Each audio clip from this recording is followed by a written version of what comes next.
ప్రవీణ్ కుమార్ గారు ఖద్దరు బాగుందా, కాకి బాగుందా? రెండు బాగున్నాయి. కానీ కాకి అయితే బాధ్యత ఎక్కువ ఉంటుంది, ఖద్దరులో నాలుగు ఎట్లయినా మడత పెట్టొచ్చు అని అంటారు. ఆ ఎక్స్పీరియన్స్ అయ్యారా? ఇంకా ఎక్స్పీరియన్స్ రాలేదు, వస్తాయని కూడా అనుకోవడం లేదు. ఆల్రెడీ వచ్చింది అనుకుంటున్నారు చాలామంది. ఎందుకంటే వచ్చి మీరు ఐపీఎస్గా రిజైన్ చేసి బయటకు వచ్చిన 2 సంవత్సరాల చాలా ఎక్స్పెరిమెంట్లు చేసేసారు, పార్టీలు మారిపోయినప్పుడు గతంలో మాట్లాడిన దానికి ఇప్పుడు పార్టీలు కాదు, పార్టీ మారాను. ఓకే, మారినప్పుడు ఆటోమేటిక్గా రాజకీయ నాయకుడిగా పూర్తిగా పరివర్తన చెందినట్లే అనుకుంటూ ఉన్నారు.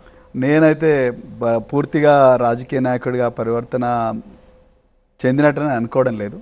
కానీ ఒక్కటి ఏం చెప్పగలనంటే, ఎక్కడున్నా కూడా నా గుండెలో ఏ సిద్ధాంతం ఉందో ఆ సిద్ధాంతాన్ని మాత్రం నేను కాపాడు. బీఆర్ఎస్ పార్టీలో మీ గుండెలో ఉన్న సిద్ధాంతాన్ని నిలుపుకొని దాన్ని ఇంప్లిమెంట్ చేయడం సాధ్యమైంది అనుకుంటున్నారు? 100%. అందుకొరకే బీఆర్ఎస్కి వచ్చాను. ఎలా సాధ్యం అవుతుంది? మీరు మీరు మీరు దళితవాది, బీఆర్ఎస్ బహుజనవాది. సరే, బహుజనవాది, దళిత రాజ్యం కావాలని కోరుకునే బహుజన రాజ్యం మార్చారా? దళిత రాజ్యం నుంచి బహుజన రాజ్యం నుంచి నేను బహుజన రాజ్యం అని చెప్తున్నాను, దళిత రాజ్యం అని ఎప్పుడు చెప్పలేదు.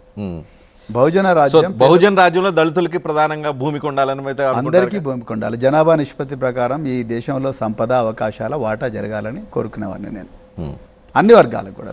బహుజన వర్గాలు అంటే బీఆర్ఎస్లో బహుజన రాజ్యం ఎట్లా సాధ్యమవుతుంది? ఎందుకు సాధ్యం కాదనుకుంటున్నా? రెండు కూడా తిరుగుబాటుకు వ్యతిరేకంగా, అంటే అణచివేతకు వ్యతిరేకంగానే తిరుగుబాటు చేసిన. ఆనాడు మరి కాన్షీరామ్ గారు ఏదైతే బహుజన్ సమాజ్ పార్టీ పెట్టారో అప్పుడు ఆయన ఓట్ హమారా రాజ్ తుమారా నహి చలేగా అంటే ఓట్లు మావి సీట్లు మీవా అన్న ఉద్దేశంతో ఆ రోజు బహుజన్ సమాజ్ పార్టీ వారు పెట్టారు. అంటే ఆనాడు ఆ తిరుగుబాటు, అంటే ఆ అణచివేతకు వ్యతిరేకంగా తిరుగుబాటు ఆ రోజు కాన్షీరామ్ గారు రాజ్యాంగబద్ధంగా చేశారు. కేసీఆర్ గారు కూడా ఆనాడు ఆంధ్రప్రదేశ్లో ఉండే పెత్తందారులందరూ కూడా తరతరాలుగా 100 సంవత్సరాలుగా తెలంగాణను అణచివేస్తున్నారని చెప్పేసి రాజ్యాంగబద్ధంగా తిరుగుబాటు చేసి తెలంగాణ తీసుకొచ్చారు. రెండింటికి కామన్ పాయింట్ వచ్చేసి అణచివేత, తిరుగుబాటు.